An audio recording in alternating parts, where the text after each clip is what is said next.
Car start అవ్వక ఇబ్బంది పడ్డారా? లేదా రాత్రిపూట డ్రైవ్ చేస్తున్నప్పుడు లైట్లు అంప్రామిస్డ్లీ డిమ్ అయిపోయాయా? చాలాసార్లు ఇలాంటి సమస్యలకు కారణం బ్యాటరీ అనుకుంటాం, కానీ అసలు కారణం వేరే ఉండొచ్చు. అదేంటో ఈరోజు తెలుసుకుందాం. చాలామంది కార్ ఓనర్స్ ఫేస్ చేసే కామన్ ప్రాబ్లం ఇది. కొత్త బ్యాటరీ వేసిన కొన్ని నెలలకే మళ్ళీ అదే కథ. ఎంత ఫ్రస్ట్రేటింగ్గా ఉంటుందో కదా. కానీ నిజానికి మనం తిట్టుకోవాల్సింది బ్యాటరీని కాకపోవచ్చు.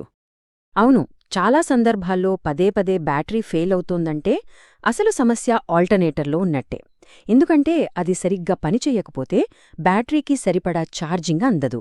దాంతో అది త్వరగా వీక్ అయిపోతుంది. ఇంతకీ ఏంటి ఆల్టర్నేటర్?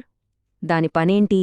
సింపుల్గా చెప్పాలంటే మన కారు ఎలక్ట్రికల్ సిస్టమ్కి ఇది ఒక పవర్ హౌస్ లాంటిది. ఇది లేకపోతే కారు అస్సలు కదలదు. టెక్నికల్గా చెప్పాలంటే ఆల్టర్నేటర్ ఒక చిన్న ఎలక్ట్రికల్ జనరేటర్. దీన్ని కారు ఛార్జింగ్ సిస్టమ్కి గుండెలాంటిది అనొచ్చు.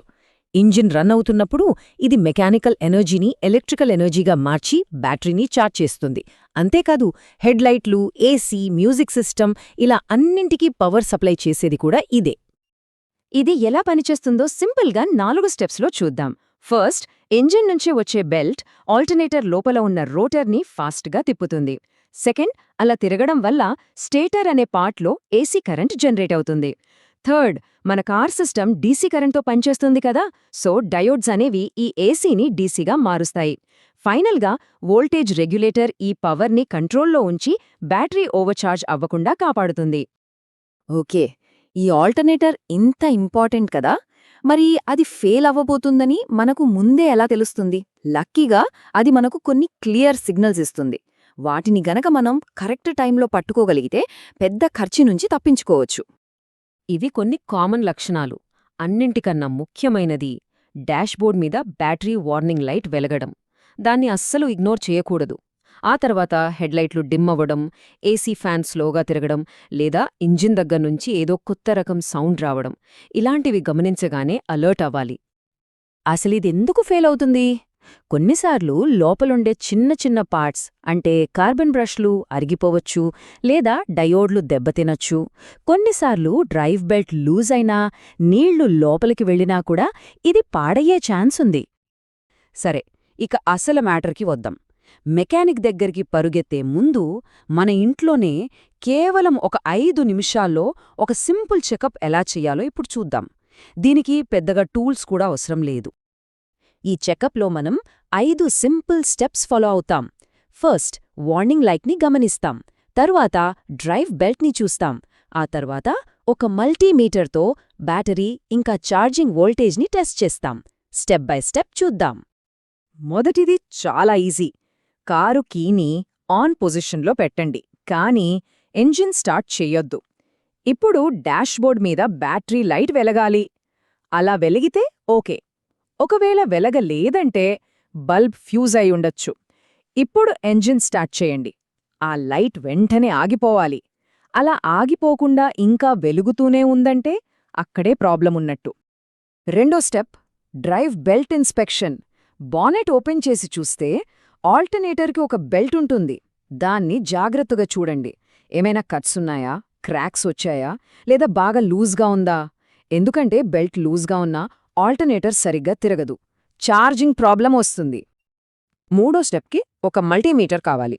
ఇంజిన్ ఆఫ్లో ఉన్నప్పుడు దాని ప్రోబ్స్ని బ్యాటరీ ప్లస్ మైనస్ టెర్మినల్స్కి పెట్టండి. రీడింగ్ చూడండి. అది 12.4 వోల్ట్స్ నుంచి 12.7 మధ్య ఉంటే బ్యాటరీ హెల్దీగా ఫుల్ పవర్తో ఉంది. సూపర్బ్! అదే 12 కన్నా తక్కువ ఉంటే మాత్రం బ్యాటరీ కొంచెం వీక్గా ఉన్నట్టు లెక్క. ఇక ఇప్పుడు రాబోయేదే అసలైన టెస్ట్. ఇదే మన ఆల్టర్నేటర్ హెల్త్ను చెప్పే మ్యాజిక్ నంబర్. ఇంజన్ ఆన్లో ఉన్నప్పుడు మనకి సుమారుగా 13.5V నుంచి 14.5V మధ్య రీడింగ్ రావాలి. ఇప్పుడు ఇంజన్ స్టార్ట్ చేసి మళ్ళీ వోల్టేజ్ చెక్ చేయండి. రీడింగ్ 13.5 నుంచి 14.5 వోల్ట్స్ మధ్యలో ఉంటే కంగ్రాట్స్, ఛార్జింగ్ సిస్టమ్ పర్ఫెక్ట్గా పనిచేస్తోంది. ఒకవేళ 13 కన్నా తక్కువ ఉంటే ఆల్టర్నేటర్ స్ట్రగుల్ అవుతోందనర్థం. డేంజర్ ఏంటంటే ఒకవేళ రీడింగ్ 15 వోల్ట్స్ దాటితే దాని అర్థం రెగ్యులేటర్ పోయింది. అది బ్యాటరీని ఓవర్చార్జ్ చేసి పాడు చేస్తోంది. Final step, load test. అంటే ఆల్టర్నేటర్ మీద కొంచెం ప్రెషర్ పెట్టి చూద్దాం. ఇంజిన్ ఆన్లోనే ఉంచి హెడ్లైట్స్, ఏసీ ఫ్యాన్ ఫుల్లో, మ్యూజిక్ సిస్టమ్ ఇలా ఇంట్లో ఉన్న అన్ని ఎలక్ట్రికల్ ఐటమ్స్ని ఆన్ చేయండి. ఇప్పుడు మల్టీమీటర్ చూడండి. వోల్టేజ్ 13V కన్నా కిందకి పడిపోకూడదు. పడిపోతోందంటే లోడ్ పెరిగేసరికి ఆల్టర్నేటర్ తట్టుకోలేకపోతోందన్నమాట. సరే, ఇప్పటిదాకా మనం చేసిన ఈ 5 టెస్టుల రిజల్ట్స్ని బట్టి ఒక ఫైనల్ జడ్జ్మెంట్కి వచ్చేయచ్చు. సమస్య బ్యాటరీదా లేక ఆల్టర్నేటర్దా అని ఇప్పుడు తేల్చిద్దాం. ఇప్పుడు చూడండి, లాజిక్ చాలా సింపుల్. ఇంజిన్ ఆఫ్లో ఉన్నప్పుడు బ్యాటరీ వోల్టేజ్ బాగుంది, డ్రైవ్ బెల్ట్ కూడా టైట్గా కరెక్ట్గా ఉంది. కానీ ఇంజిన్ ఆన్ చేయగానే ఛార్జింగ్ వోల్టేజ్ తక్కువగా ఉంటే అప్పుడు మనం వేలెత్తి చూపించాల్సింది ఎవరినో కాదు, ఖచ్చితంగా ఆల్టర్నేటర్నే. సో, ఈ సమాచారంతో ఎవరైనా సరే తమ కార్ ఛార్జింగ్ సిస్టంపై ఒక బేసిక్ ఐడియా తెచ్చుకోవచ్చు. ఈ చిన్న చిన్న చెకప్స్ మనల్ని పెద్ద పెద్ద ఖర్చుల నుండి, రోడ్డు మీద ఆగిపోయే టెన్షన్ల నుండి కాపాడతాయి. గుర్తుంచుకోండి, కారుని మనం ఎంత బాగా చూసుకుంటే అది మనల్ని అంత బాగా చూసుకుంటుంది.